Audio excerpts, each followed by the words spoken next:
Hello friends, my self Nitesh Chaurasia. तो आज के इस वीडियो में हम लोग फ्लूइड मैकेनिक्स को डिस्कस करने वाले हैं। जो फ्लूइड मैकेनिक्स होता है, फ्लूइड मैकेनिक्स में जो ऐसे कौन कौन से क्वेश्चंस हैं जो इंटरव्यू में पूछे जाते हैं। तो जनरली हम लोग एक वीडियो हम लोग डिस्कस कर चुके हैं फ्लूइड मैकेनिक्स में, जिसमें हम लोग डिस्कस किए थे कि फ्लूइड्स क्या होता है, टाइप्स ऑफ फ्लूइड कितने होते हैं, मैनोमीटर क्या होता है, रेनॉल्ड नंबर क्या होता है और इससे कैसे कैसे क्वेश्चंस पूछा जाता है, हम लोग डिस्कस कर चुके हैं।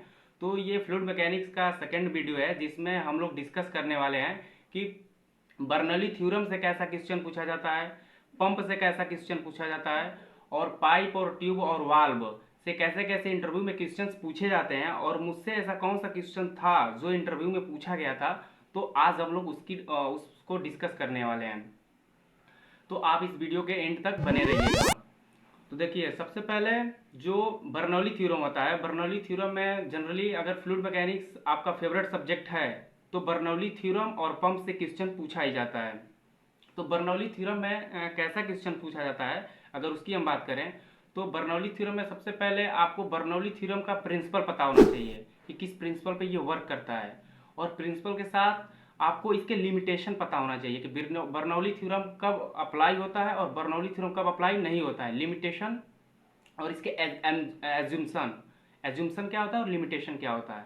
फिर इसके बाद बर्नौली थ्योरम के स्टेटमेंट आपको पता होना चाहिए कि बर्नौली थ्योरम का स्टेटमेंट क्या होता है। स्टेटमेंट के साथ साथ आपको बर्नौली थ्योरम के एप्लीकेशन पता होना चाहिए कि बर्नौली थ्योरम के क्या क्या एप्लीकेशन है, और जो बर्नौली थ्योरम का एप्लीकेशन है आपके रियल लाइफ में क्या यूज होता है, उस एप्लीकेशन को आपको पता होना चाहिए। जो मुझसे इंटरव्यू में पूछा गया था, मुझसे इंटरव्यू में ये क्वेश्चन किया गया था कि जो ये सीलिंग फैन होता है, अगर ये फैन रोटेट कर रहा है और उस फैन में अगर हम पेपर बांध दें तो पेपर क्यों लहराने लगता है, ये क्वेश्चन मुझसे पूछा गया था। तो इस तरह से आपके जितने भी रियल लाइफ में जो बर्नौली थ्योरम से रिलेटेड एग्जाम्पल हैं आपको उनको पढ़ लेना है। और बाकी जो बर्नौली थ्योरम के जो एप्लीकेशन है, जैसे बेंचुरी मीटर हो गया, रोटा मीटर हो गया, ओरिफिश मीटर हो गया, पिटोट ट्यूब हो गया, तो इनको भी आपको रीड करना है। और इनमें क्या रीड करना है कि जो ये आपके बर्नौली थ्योरम के जितने भी एप्लीकेशन हैं, इस एप्लीकेशन में कौन सा ऐसा इक्विपमेंट है जो वेलोसिटी को मेजर करता है, और ऐसा कौन सा इक्विपमेंट है जो फ्लो रेट को मेजर करता है, इस तरह से पढ़ना है। और इनके जो पार्ट्स होते हैं, जैसे बेंचुरी मीटर हो गया, तो बेंचुरी मीटर में कितने पार्ट्स होते हैं, जैसे कन्वर्जेंट सेक्शन हो गया, डाइवर्जेंट सेक्शन हो गया, थ्रोट हो गया, इस तरह से इनके पार्ट को भी आपको पता होना चाहिए।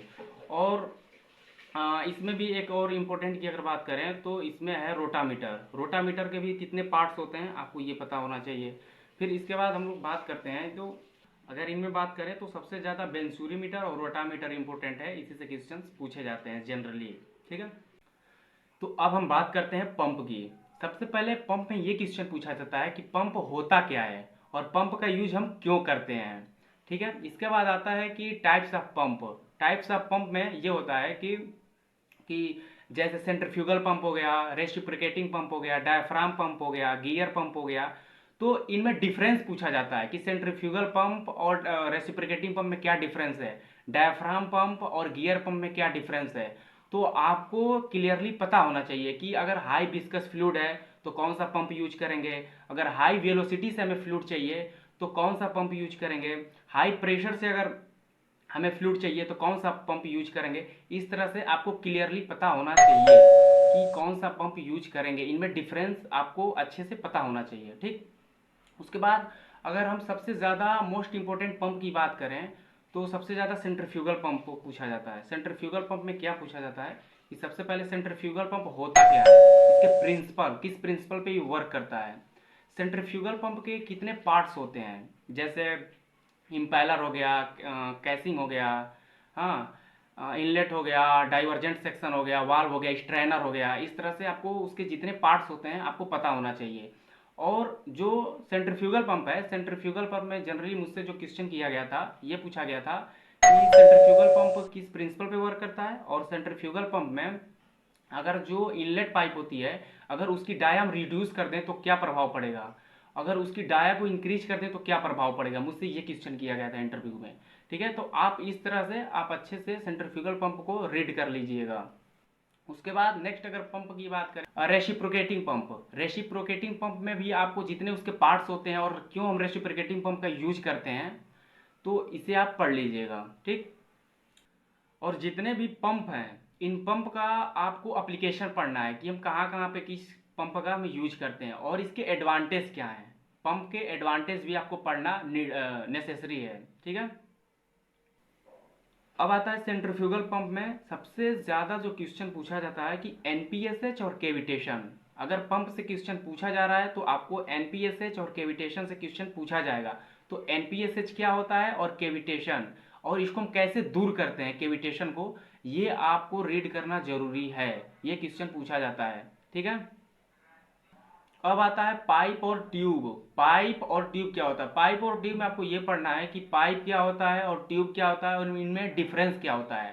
कैसे हम पहचानेंगे कि ये पाइप है और कैसे पहचानेंगे ये ट्यूब है और इनमें डिफरेंस क्या होता है, ये भी आपको पढ़ना है। पाइप और ट्यूब में दो आता है, एक BWG नंबर आता है, एक शेड्यूल नंबर आता है। तो BWG नंबर क्या होता है और शेड्यूल नंबर क्या होता है, ये भी आपको पढ़ना है। इसके बाद आता है वाल्व। वाल्व होता क्या है, वाल्व का यूज हम क्यों करते हैं और टाइप्स ऑफ वाल्व कितने होते हैं। तो देखिए, अगर सबसे पहले क्वेश्चन पूछा जाता था कि वाल्व क्या होता है और वाल्व का यूज हम क्यों करते हैं और कितने प्रकार के वाल्व होते हैं, तो जनरली जो दो प्रकार के वाल्व होते हैं, एक लीनियर वाल्व होता है, एक रोटेटरी वाल्व होता है। लीनियर जो वाल्व होता है, लीनियर वाल्व के अंडर कई प्रकार के वाल्व आते हैं, और जो रोटेटरी वाल्व होता है, रोटेटरी वाल्व के अंदर भी कई प्रकार के वाल्व आते हैं। तो जो बाल वाल्व होता है, नीडल वाल्व होता है, बटरफ्लाई वाल्व होता है, इनमें क्या डिफरेंस होता है। अगर हमारा जो फ्लूइड है हाई विस्कस है तो कौन सा हम वाल्व यूज करेंगे। अगर अगर हमारा जो पाइप है अगर उसकी रेडियस ज़्यादा है तो वहाँ पे हम कौन सा वाल्व यूज करेंगे। अगर हमारा जो लिक्विड है, जो फ्लूइड है, अगर ज़्यादा हॉट है तो वहाँ पे हम कौन सा वाल्व यूज करेंगे। इस तरह से डिफरेंस आपको पता होना चाहिए। अगर ऑन ऑफ करना है तो हम कौन सा वाल्व यूज करेंगे। सभी जितने भी प्रकार के पंप होते हैं आपको इनके बारे में डिफरेंस पता होना चाहिए, और कब हम कहाँ पे किस वाल्व का यूज करेंगे क्लियरली आपको पता होना चाहिए। बाकी अगर आप वीडियो आपको कैसा लगा आप कमेंट में बताइएगा, और अगर आप वीडियो चैनल पर नए हो तो लाइक और सब्सक्राइब करना ना भूलिए। बाकी मिलते हैं नेक्स्ट वीडियो।